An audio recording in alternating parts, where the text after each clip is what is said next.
Hello friends, welcome to the ISNA e-medical classes. Today we will discuss regarding blood test. In that we will discuss about hemoglobin, white cells and platelets counts, PCB and ESR.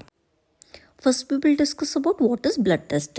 Blood test is a routine complete blood count checks for levels of 10 different components of every major cell in your blood. जो blood test रहता है ये क्या रहता है, routine count रहता है. Blood का काउंट जो है इसमें किया जाता है. इसमें डिफरेंट कंपोनेंट्स जो होते हैं सेल के वो जो है ब्लड के अंदर जो है वो चेक किए जाते हैं. जैसे कि हो गया वाइट ब्लड सेल्स, हो गया रेड ब्लड सेल्स, हो गया प्लेटलेट्स, हो गया. इसके जो मेजर कंपोनेंट्स होते हैं ये जो है ये चेक किए जाते हैं. फर्स्ट हम डिस्कस करेंगे हीमोग्लोबिन. हीमोग्लोबिन जो है वो क्या रहता है.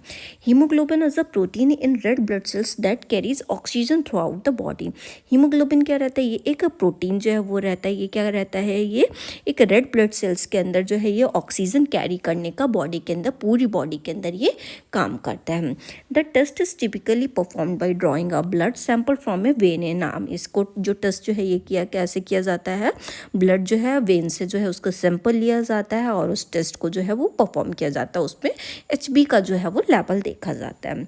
The sample is then analysed in a laboratory and the result are reported in grams per decilitre. फिर इस सैंपल को जो है वो एनालिसिस किया जाता है लेबोरेटरी के अंदर और ये जो सैंपल का जो मेजरमेंट जो है वो आता है, HB का जो मेजरमेंट आता है वो किस में आता है, ग्राम्स पर डेसीलीटर्स के अंदर जो है ये आता है. Normal values vary by age and gender. इसकी जो नॉर्मल वैल्यूज़ जो होती है हीमोग्लोबिन की, ये एज के अकॉर्डिंग, जेंडर के अकॉर्डिंग जो है ये वेरी करती है. वह typically range from 12 to 16 grams per decilitre for adult females. But अगर हम टिपिकली बात करें तो ये जो एडल्ट फीमेल्स जो होती हैं उसके लिए कितनी रहती है, 12 to 16 ग्राम्स जो पर डेसीलीटर, ग्राम पर डेसीलीटर जो है ये रहती है. और यहीं मेल की जो अगर हम बात करें तो वो कितनी रहती है, 13.5 to 17.5 ग्राम पर डेसीलीटर जो है ये रहती है. नेक्स्ट इसका असेसमेंट जो है ये कैसे किया जाता है. Haemoglobin levels are crucially in diagnosis condition like anaemia which is characterize by low haemoglobin level. अगर हमें HB का जो है वो क्यों देखा जाता है, जैसे कि इसमें बहुत बड़े बड़े डायग्नोसिस जो है वो पता कर सकते हैं HB लेवल से. ठीक है, जैसे कि अनीमिया हो गया, हीमोग्लोबिन का लेवल लो होता है तो वो क्या इंडिकेट करता है, पर्सन को अनीमिया जो है वो हो गया. It can help determine the severity of anaemia and it's underlying cause. ये जो है कितना सीवियर अनीमिया है, जो माइल्ड लेवल का है, मॉडरेट लेवल का है, सीवियर लेवल का है. ठीक है, तो इसमें जो है इसको जो है वो कैटेगराइज भी किया जा सकता है as per the level of the haemoglobin कितना प्रेजेंट है उसके अकॉर्डिंग जो है वो कैटेगराइज भी किया जा सकता है. ठीक है, साथ में ये जो अगर HB का लेवल ये कम रहता है तो ये अदर डिजीज कंडीशन जो होती हैं उनके लिए भी एज ए ये फैक्टर जो है ये काम कर सकता है. ठीक है, इसमें मॉनिटरिंग जो है वो क्या किया जाता है, monitoring haemoglobin level can help track the effectiveness of the treatment for anaemia और अदर ब्लड डिसऑर्डर. इसको जो मॉनिटर जो है वो क्यों किया जाता है, क्योंकि इसमें इफेक्टिवनेस देखा जाता है कि अगर जो अनीमिया वगैरह अगर किसी पेशेंट को निकला या फिर कोई अदर कंडीशन निकली, ठीक है, या फिर अदर ब्लड डिसऑर्डर उसको निकल रहा है तो इसका इफेक्टिव कितना है, ट्रीटमेंट जो उसको प्रोवाइड किया जा रहा है वो इफेक्टिवनेस है कि नहीं है, तो उसमें HB का लेवल जो है वो मॉनिटर जो है वो किया जाता है. नेक्स्ट हम बात करेंगे वाइट ब्लड सेल्स की, जो इसको हम WBC काउंट भी शॉर्ट में बोलते हैं. वाइट ब्लड सेल्स क्या होता है, white blood cells are a key part of your immune system and help to fight infection. White blood cells क्या रहता है, ये हमारी बॉडी का एक की पार्ट रहता है. ये इम्यून सिस्टम के लिए, जो अगर इम्यून सिस्टम वीकन हो रहा है, ठीक है, कुछ भी हो रहा है इम्यून सिस्टम में, कोई भी इन्फेक्शन वगैरह बॉडी में है तो ये क्या क्या करता है, इसकी जो काउंट जो होती हैं वो रेज कर जाती हैं और ये इन्फेक्शन के जो कोई भी होता है बॉडी के अंदर उसके अगेंस्ट में जो है ये इंक्रीज कर जाता है और उस इन्फेक्शन से जो है ये फाइट करता है. अ blood sample is taking and the number of white blood sales is microlitre of the blood is counted. इसमें क्या किया जाता है, ब्लड सैंपल जो कलेक्ट किया जाता है और वाइट ब्लड सेल्स जो उसका माइक्रोलीटर में जो है वो काउंट जो है वो लिया जाता है. ब्लड काउंट जो है उसमें ब्लड लिया जाता है, उसमें WBC का काउंट जो है वो देखा जाता है. Results are reported as a WBC count और रिजल्ट्स में जो आता है उसमें WBC काउंट कितने हैं, ठीक है, ल्यूकोसाइट्स कितने हैं बॉडी के अंदर वो देखे जाते हैं. The normal range is usually between 4000 to 11000 white blood sales पर माइक्रोलीटर और ब्लड. इसका जो नॉर्मल रेंज रहता है वो क्या रहता है, 4000 से 11000 वाइट ब्लड सेल्स जो होते हैं पर माइक्रोलीटर जो है ये ब्लड के अंदर जो है ये प्रेजेंट रहता है.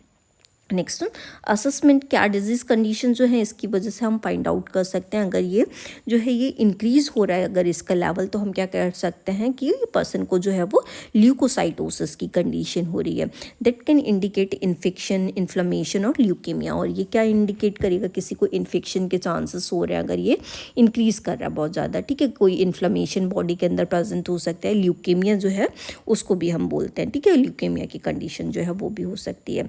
अगर ये डिक्रीज़ हो रहा है तो हम क्या कहते हैं, अगर इंक्रीज़ हुआ तो ल्यूकोसाइटोसिस, अगर डिक्रीज़ हुआ तो इसको ल्यूकोपीनिया जो पर्सन के अंदर हो रहा है, जैसे कि किसी का बोन मैरो वगैरह जो है वो सप्रेस हो रखा है, ऐसी कंडीशन, ऐसे डिसऑर्डर्स के संग में ये जो है ये कम देखने के लिए मिल सकता है। मॉनिटरिंग इसमें क्या करेंगे, monitoring WBC level can help assess the body's respond to infection और treatment for condition like leukaemia.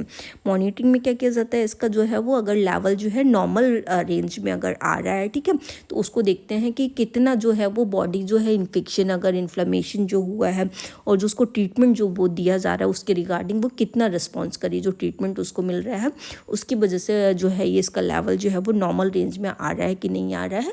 तो इसका सैंपल लेके, ब्लड का सैंपल लेके उसमें WBC का काउंट जो है वो देखते हैं। नेक्स्ट हम बात करेंगे प्लेटलेट काउंट की। प्लेटलेट काउंट क्या रहता है, platelets are small cell fragment that play a crucial role in blood clotting. जो प्लेटलेट्स रहते हैं ये स्मॉल सेल के फ्रेगमेंट्स रहते हैं, छोटे छोटे पार्टिकल्स रहते हैं, ठीक है। ये क्या करते हैं, जब ब्लड क्लॉटिंग होती है उसमें ये एक इंपॉर्टेंट रोल प्ले करते हैं। Platelet count is determined by counting the number of platelet in microlitre of blood. जो प्लेटलेट काउंट जो है वो कैसे किया जाता है, माइक्रोलीटर ऑफ ब्लड में जो है उसका जो है वो काउंटिंग जो है उसकी देखी जाती है। Normal platelet count typically range from 1,50,000 to 4,50,000 platelets per microliter of blood। जिसका नॉर्मल प्लेटलेट काउंट होता है वो कितना रहता है, 1,50,000 से लेके 4,50,000 प्लेटलेट्स जो माइक्रोलीटर जो है उसके ब्लड के अंदर जो है वो प्रेजेंट रहता है, अगर इसको हम नॉर्मली देखें तो।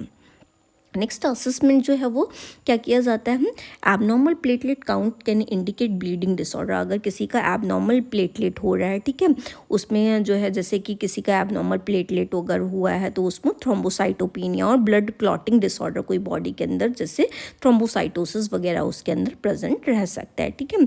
इसका मॉनिटरिंग जो है वो क्या किया जाता है, platelet counter monitor for in condition such as idiopathic thrombocytopenic purpura and can help assess the risk bleeding और क्लॉटिंग। प्लेटलेट काउंट जो है वो क्यों मॉनिटर किया जाता है, उसमें देखा जाता है कि नॉर्मल कंडीशन में जो है प्लेटलेट उसका नॉर्मल लेवल जो है वो हो रहा है कि नहीं हो रहा है, कोई ब्लड क्लॉटिंग डिसऑर्डर जो है उसका जो है वो नॉर्मल हो रहा है कि नहीं हो रहा है। जैसे 1,50,000 to 4,50,000 अगर उसका होना था वो उस रेंज में आ रहा है कि नहीं आ रहा है, ठीक है। उसके जो इडियोपैथिक कोई भी डिसऑर्डर था, अगर जैसे थ्रोम्बोसाइटोपिनिक पर्प्यूरा था जिसमें एबनॉर्मल ब्लीडिंग वगैरह जो है वो हो रही थी, पिटाची वगैरह ऐसा हो रखा था, तो वो नॉर्मल हुआ है कि नहीं हुआ है, नॉर्मल प्लेटलेट पहुंच रहा है कि नहीं, तो उसमें इसका मॉनिटरिंग जो है वो किया जाता है, इसकी रेंज जो है उसमें देखी जाती है। नेक्स्ट वन है हमारा पीसीबी। पीसीबी क्या है, इसको हम बोलते हैं पैक्ड सेल वॉल्यूम भी और साथ में इसको हेमाटोक्रिट भी बोलते हैं। PCV means the volume of red blood cells in the blood as a percentage of the total blood volume. PCV क्या इंडिकेट करता है कि रेड ब्लड सेल्स जो है ब्लड के अंदर उसका परसेंटेज जो है वो कितना हो रखा है, as per the total blood volume के अकॉर्डिंग उसका परसेंटेज जो है वो कितना हो रखा है जो रेड ब्लड सेल्स है उसका। It is calculated using in the centrifuge to separate the red blood cells from the plasma in a blood sample. ये कैसे करके कैलकुलेट की जाती हैं, जैसे कि जो रेड ब्लड सेल्स जो होती हैं उसको प्लाज्मा जो है वो निकाल दिया जाता है और उसमें जो सेंट्रीफ्यूगल जो नीचे का प्रेसिपिटेटेड जो पार्ट बचता है उसमें जो है उसकी काउंटिंग जो है वो देखी जाती है। For adult the normal PCB range is about 38.3 to 48.6। अगर हम एडल्ट की बात करें, ठीक है, तो इसमें जो है कितना मेल्स के अंदर जो वो देखने के लिए मिलता है 38.3 to 48.6% मेल के अंदर, और वहीं फीमेल के अंदर जो है वो 35.5% to 44.9% जो है वो फीमेल के अंदर जो है वो प्रेजेंट देखने के लिए पीसीबी का पैक्ड सेल वॉल्यूम जो है वो देखने के लिए मिलती है। नेक्स्ट वन, इसका असेसमेंट जो किया जाता है ये क्या इंक्लूड करता है, मतलब क्या इंडिकेट करता है। A low PCB can indicate anaemia while a high PCB can suggest condition like polycythemia vera which involve the abnormal increase in red blood cells. ठीक है, अगर किसी का लो पीसीबी का लेवल जो है वो गया है तो ये इंडिकेट कर सकता है कि इसको अनीमिया होने के चांसेस है। अगर वहीं हाई पीसीबी जाता है तो पॉलीसाइथीमिया वेरा, जिसमें कि एबनॉर्मल जो है वो पीसीबी का वॉल्यूम जो है रेड ब्लड सेल्स का जो है वो वो एबनॉर्मल जो उसका काउंट जो है वो इंक्रीज हो रखा है, तो उसको पॉलीसाइथीमिया वेरा जैसी कंडीशन जो है वो हो सकती है। मॉनिटर क्या किया जाएगा, इसमें पीसीवी का लेवल देखा जाएगा और उसको पॉलीसाइथीमिया वगैरह अगर उसका ट्रीटमेंट वगैरह जो उसको प्रोवाइड किया जा रहा है वो कितना इफेक्टिव है, कितना पेशेंट जो है वो सही हो रहा है, उसमें वो देखा जाता है कि उसकी नॉर्मल जो है जितना होता है नॉर्मल लेवल उतने में वो पहुंच रहा है कि नहीं पहुंच रहा है, उसका वो लेवल जो है वो असेस किया जाता है। नेक्स्ट वन हम ईएसआर को हम एरिथ्रोसाइट सेडिमेंटेशन रेट भी बोलते हैं। ईएसआर क्या रहता है, ESR is a test that measure the rate at which red blood cells settle in a tube of blood. ठीक है, ईएसआर क्या रहता है, ये एक रेट रहता है। ठीक है, रेट मतलब टाइमिंग, जो मेज़र किया जाता है उसमें रेट में मेज़र किया जाता है कि वो किस उसमें जो है वो ट्यूब में जो प्रेसिपिटेट होता है वो कितने टाइमिंग में कितने रेट पे जो है वो हो रखा है, मतलब कितने टाइम में कितने रेट पे जो है वो हो जाता है। It is an indirect measure of inflammation in the body. इसको इनडायरेक्टली जो है वो बॉडी के अंदर किस लेवल पे इन्फ्लामेशन जो है वो प्रेजेंट है वो भी इससे ये पता लगा सकते हैं। A blood sample is placed in a vertical tube and then rate at which the red blood cells settle is recorded in the millimetres per hour. ठीक है, इसमें जो ब्लड सैंपल जो है वो एक वर्टिकल ट्यूब में जो है वो रखा जाता है और उसमें रेट उसका नोटिस किया जाता है कि जो आरबीसीज हैं वो किस रेट पे जो है वो सेटल हो रही हैं, जो उसमें प्रेसिपिटेशन जो लास्ट में जो बचता है, ठीक है, प्लाज्मा जो सेपरेट हो जाता है उसके बाद में उसका हार्डनिंग जो आरबीसीज जो है वो किस रेट पे जो हो रही हैं उसका मिलीमीटर पर आवर में जो है वो देखा जाता है। The normal ESR value can very with age gender but in general for man under 50। जो नॉर्मल ईएसआर वैल्यू होती है वो द एज जो है वो वेरी कर सकती है, जेंडर के अकॉर्डिंग जो है वो वेरी कर सकती है। लेकिन अगर हम मैन की बात करें तो मैन का अंडर 50 अगर उसकी एज हो रखी है, ठीक है, 50 तक अगर इसकी एज है तो उसकी नॉर्मल रेंज जो होगी वो 0 to 15 मिलीमीटर पर आवर जो है वो रहेगी। वहीं जो वुमेन है उसकी जो रेंज रहेगी वो अंडर 50 अगर वुमेन है तो उसकी 0 to 20 जो मिलीमीटर पर आवर जो है वो रहेगी।